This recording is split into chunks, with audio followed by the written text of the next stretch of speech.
Indeed, as Miriam was just saying, 2024 is going to be a year marked by several votes. And we don't have just half of the world's adult population heading to the polls. There's also question marks about the state of certain democracies. So I want to address some of these issues and what these votes could mean for the global economy. And in order to do that, I'm very pleased to introduce to you Malloch Brown, former Deputy General of the UN, and as well Alexander Schallenberg, Minister of Foreign Affairs from Austria. Thank you both for your time today. First and foremost, I would like to start by looking at the US election, because I think it's no understatement that this is likely to be a very important one for the whole world. So I would like to start with you, Mark, and just asking you really, how big of an earthquake could this vote in the US be for the world? It could be a very big earthquake in the sense that it could return a president to power who, on past record, is a much more isolationist president than Joe Biden is, who is in many ways a classic traditional transatlanticist. So the international implications are really quite considerable. Will it happen? At the moment, Donald Trump appears to lead in the polls. I think strangely, and many people would take exception to what I'm about to say, he's seen by many Americans as the change candidate at a time when Americans have got quite a high degree of frustration and exasperation about their economic security and their futures. So I think, he's got a more compelling case than his Democratic critics, who believe anybody who supports him, is somehow kind of crazy, and in 2016 his opponent used the term deplorables to describe his constituency. Well, it's clearly much bigger than that. A lot more Americans are considering voting for him. But just to conclude, the election is at the moment being described in apocalyptic terms. It may end up being a more traditional election than people anticipate, turning around just 2 or 3 Midwest states. Because despite the polarized nature of America, it is polarized into 2 fairly stable blocks with just a little bit of a vote in the middle, which goes either way.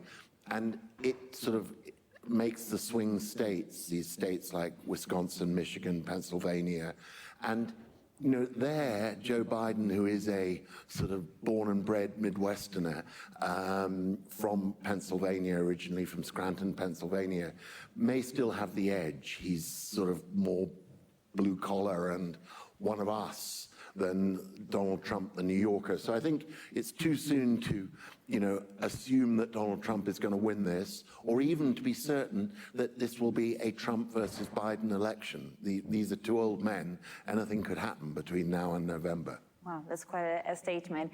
I would like to get your thoughts also on what sort of America we can expect, because I understand your point that perhaps a little bit too early to understand what will happen, but some of the business community that I've been speaking with here in Davos are saying that they're preparing for more trade conflicts and they're reorganizing their supply chains based on this upcoming vote.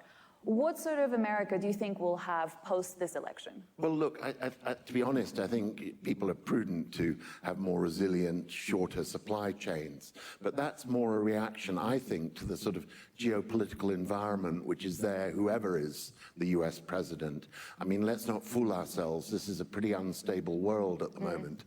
It keeps foreign ministers busy. And so even if it's Joe Biden, the traditional transatlanticist and with a deep interest in the Middle East and willing to support Ukraine, the rest, versus a president who would change a lot of those relationships, either way, it's likely to be an unstable 4 years for whoever is president. Right.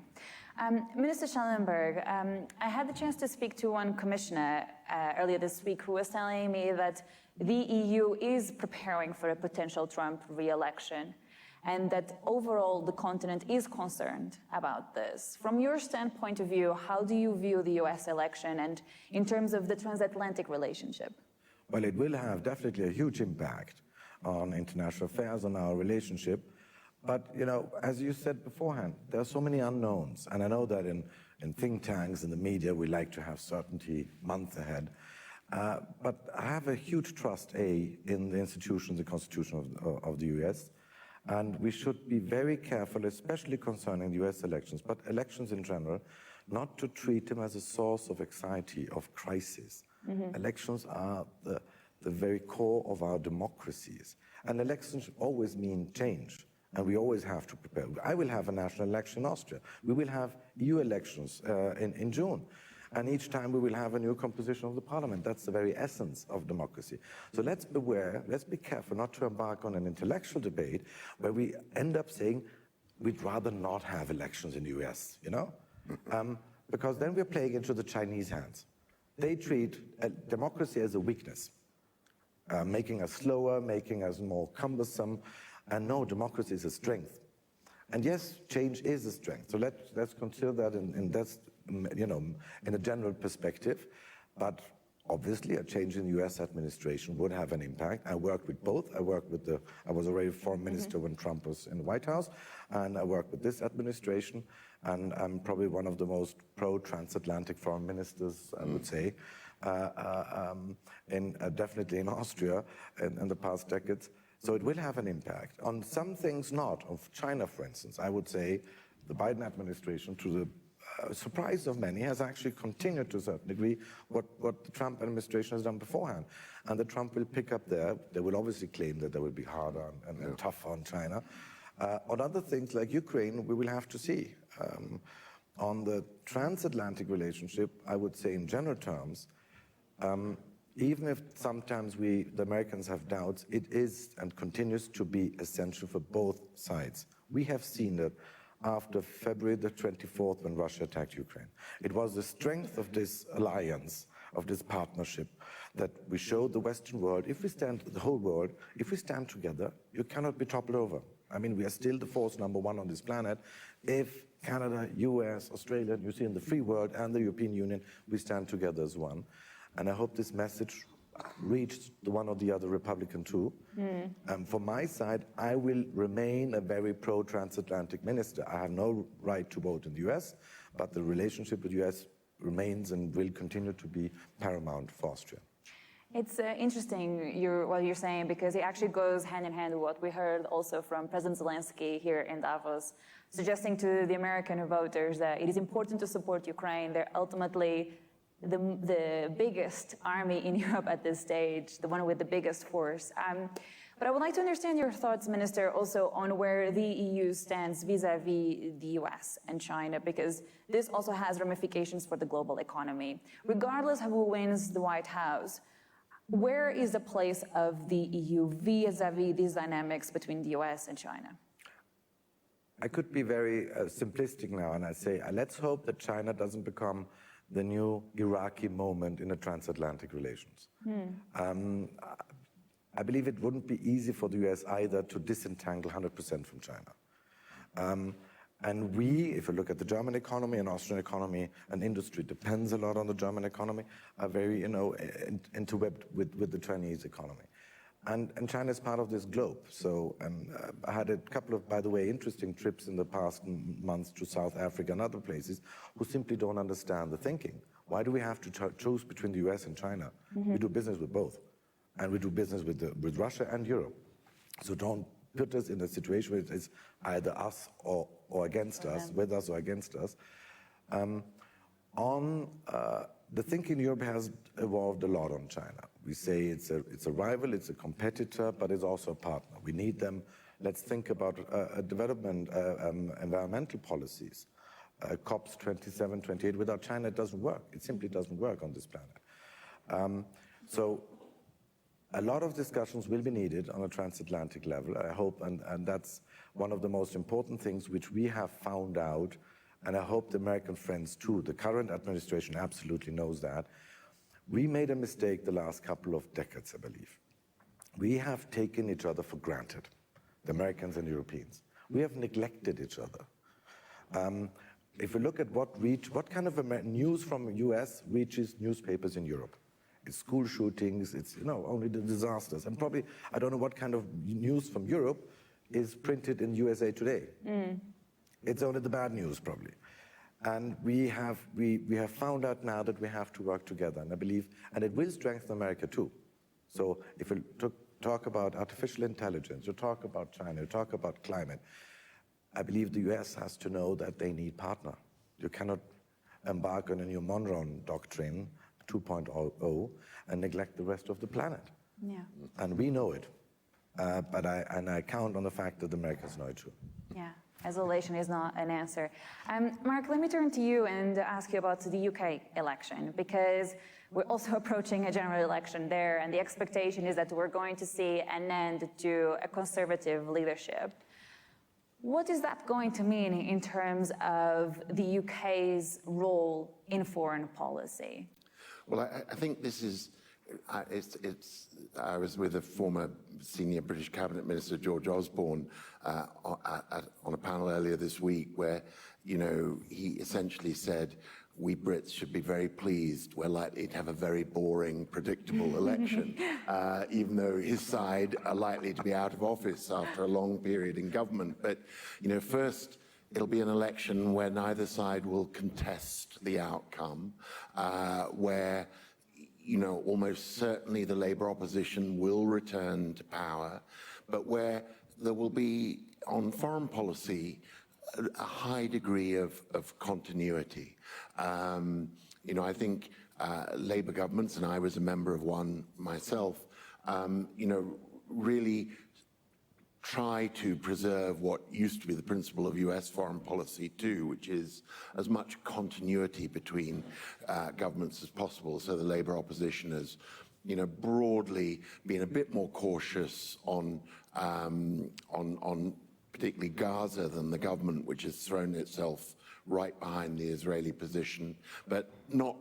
It's hard to really show, you know, blue sky between the two positions. And on Ukraine, they've supported the government in its support to the Zelensky government all the way. So, you know, I think in a year of very dramatic elections, the Brits will be pleased to have one of the boring ones. It's very interesting. That means that you're expecting very messy elections elsewhere. Yes. I mean, I think this is going to be a year where, as you said in introducing it, I mean, a lot of elections, 2 billion people will vote. So more people will vote this year than have ever voted in elections in any other year.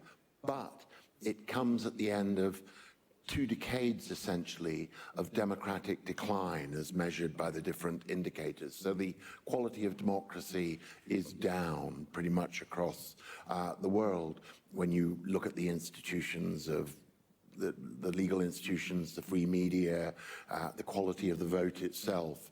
You know, everything has deteriorated in a lot of countries, not all countries, but a majority. And so, you know, it is a year of more elections and less democracy than we've seen, which is a sort of perverse thing because, you know, the world's out there with a real sense of crisis and fires burning from hottest year on record to more deaths in conflict than in 30 years. You know, the statistics mount up of the so-called polycrisis, as many call it. And you would normally think, fantastic to have the escape valve of all these elections because you can throw the rascals out and elect fresh new teams across the world to, you know, and where they aren't too big a rascal, you can keep them. You know, but that's not how these elections look likely to play out. Yeah. You know, there's, you know, all sorts of reasons, country by country, to be quite worried by a large number of them. Let me turn to the EU parliamentary elections expected in early June.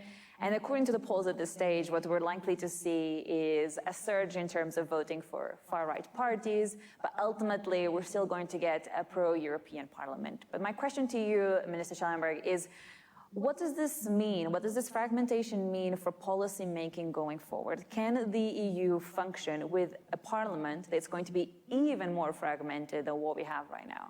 Well, absolutely. I see what makes no you problem. confident? You know, what my problem is in general terms, and I tend to take another tone. Yes, you're right in decline of democracy, but was it perfect in the 70s? There were less countries that were democratic, or in the 80s. History changed after the fall of the Iron Curtain, and we got spoiled. We thought this is going to be, and that Francis Fukuyama is right, and somehow everybody will become a liberal, pluralistic, democratic society. Well, we found out that we were wrong. And history goes on, and it is a bumpy road, always has been. But democracy is still the best system we have, and no migrant on this planet wants to migrate to China or Russia or any autocracy. They all want to come to democracies. So let's take some self-confidence from there. We are still the most successful societies on this planet with the most degree of freedom. Is it perfect? No. We have social media. Many promises we had in the past years concerning freedom of media and social media turned out differently than we expected. And here again on European Union, I know that and Europe is the continent of the doomsday sayers. Whatever happens, whether it's a corona pandemic, whatever is a war, and the first reaction in most public, debates are, we are lost. Oh God, we are doomed. And at the end, we sort of are more resilient and stronger than we believe ourselves. I think it's nice to a certain degree. It has this degree of what I like. And Austrians in this discipline always want to be on the top rank, We are the doomsday sayer of this continent. But this maybe is also a feature of democracies. And let's be aware that the Chinese and others are watching us. They're observing us. And if they only see in the public realm, in our societies, debates about, oh gosh, we have elections again, and oh gosh, it's a recession of democracy, a decline. Well, we're playing their game. And I'm not doing that on the European Union. Yes, it will be fragmented. It always has been fragmented. Let's look into history. We have lost the knowledge about our own history. Nobody knows anything about the last 60 years anymore. And we portray it as a pink, rose-tilted, we look at it in rose-tilted glasses.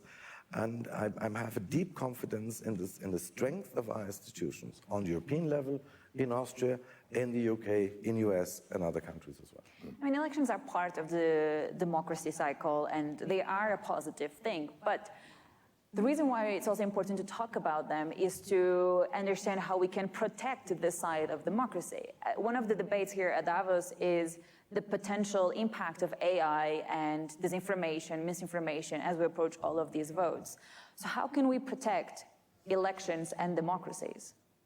I believe there is not a single answer to that question. I believe we have found out that here again, we thought it was cast in stone. We thought we have achieved it and it's done. It's a done deal. You can never make, say it's a done deal on human rights, on fundamental freedoms, on democracy. Every generation has to define it for themselves and have to interpret it for themselves and have to live it for themselves. So it's never a done deal. And probably to a certain sense, I would say, and don't misquote me, thanks to Vladimir Putin, we have understood nothing is, a natural. We have to fight for it. We have to stand up for our pluralism, for our freedoms, for democracy. And that's probably the most important message of the last couple of years. We have become lazy to a certain degree and self-indulgent. And I believe now probably this might be, and as I said, history is a bumpy road. Maybe in 3 years we will look back and say this was the beginning of a new renaissance of democracy. So let's stop saying being doomsayer all day long. I'm deeply convinced of the strength of our system. So this is why I actually want to take a moment to look at the youth vote, because often we forget this part of the population. Looking at America specifically, what do you expect to be the message from the youth vote? And are we expecting young people to actually turn out and vote on the day of the election? Well, they better, because it's very, very hard they are the future, but also, frankly, the Democrats have got to really hope they manage to turn them out. And, frankly, at the moment, they are. The polling suggests they're pretty disillusioned and may stay home. I think more broadly, the foundation I now lead, Open Society, we've been doing, polling around these elections and their likely outcomes, and but much more attitudinal about people's attitude towards democracy. And there is a tailing off amongst younger voters in support for democracy. Like all age groups, they like it in theory, but more than other age groups, they're impatient with what it often delivers. And, therefore, prioritize results. We want countries which will, and governments which will give us a decent, affordable university education, which will give us jobs, which will give us affordable health care. And, at Davos, we tend to opine about this sort of values of democracy up here and somehow think these elections are going to be a referendum on democracy. They're not. They're going to be about the economic performance of the governments. They're going to be about, is my life better than it was before? So I think the youth vote, there's a risk it'll stay home, not just in America, but in many places. In the US, it is undoubtedly for the incumbent president made worse by the whole Israel-Palestine issue at the moment, where, a lot of younger voters, are fairly dismayed by their government's support for Israel at the level it is, or what they see as unqualified support. So you're seeing schisms opening up in the in the sort of democratic coalition, which is affecting both young voters, but also to some extent Black and Latino voters as well, and indeed Asian voters. So, you're seeing the potential splintering of parts of the democratic coalition around a foreign policy issue, which is frankly a very unusual thing to happen, because it's usually the domestic pocketbook issues which determine these things. And looking at May I have a point? Yeah. Because you said impatience, and I believe there's another thing as far as youth is concerned. Elections are only part of the equation. It's at the bottom of democracy is the art of compromise. To understand you don't always get 100% of what you want. If you are in a struggle, and many of the young people who think about fighting for futures and others, and you define many things you are fighting for as minority rights, be it on climate again, on gender, whatever it is, it's hard to make them understand that democracy is compromise. And I know I'm in Austria, we always have coalition governments. We're not like the experience in the UK. And it might become even more complicated after the next national elections we will have in the course of this year. And I can tell you already, negotiating these coalition governments is not an easy task. It takes you a month, and already in this process, before you even start governing, you have to give up on things you actually liked. And you might have even promised during the election campaign, because the partner says, forget it, over my dead body, don't do that. So that is a thing which we have to get across to our people, that yes, we are full of emotion. That's good, it's a good thing. But at the end, democracy is also a very rational thing that you have to understand. It's like a marriage, a partnership. You cannot have a friendship if you believe it's always 100% I'm right and my friend has to do what I want to. Then you will be a very lonely person. Totally. And that's the same with democracy. A partnership, indeed.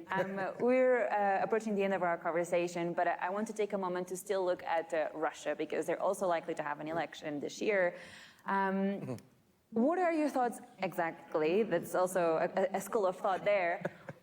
But it could have ramifications on President Putin and his future, in particular, this invasion of Ukraine. From your standpoint of view, what do you think is the future of President Putin? I'll give you a deal. I'll give you a short answer on Russia if you let us also talk about the world's biggest election before we... India, which I think is in some ways the most interesting of the year. But just we have a deal. So a word then on President Putin. I mean, I think one of the reasons, I think for him there are two dates this year. One, getting re-elected with the minimum disruption around that as possible, and I think he's in some ways managing the war to try and ensure that it doesn't sort of burst on his election scene, control it though he does. And the second thing he's managing against is the outcome of the US election, because if he can just keep things where they are until potentially a President Trump is there, for him the whole equation then changes.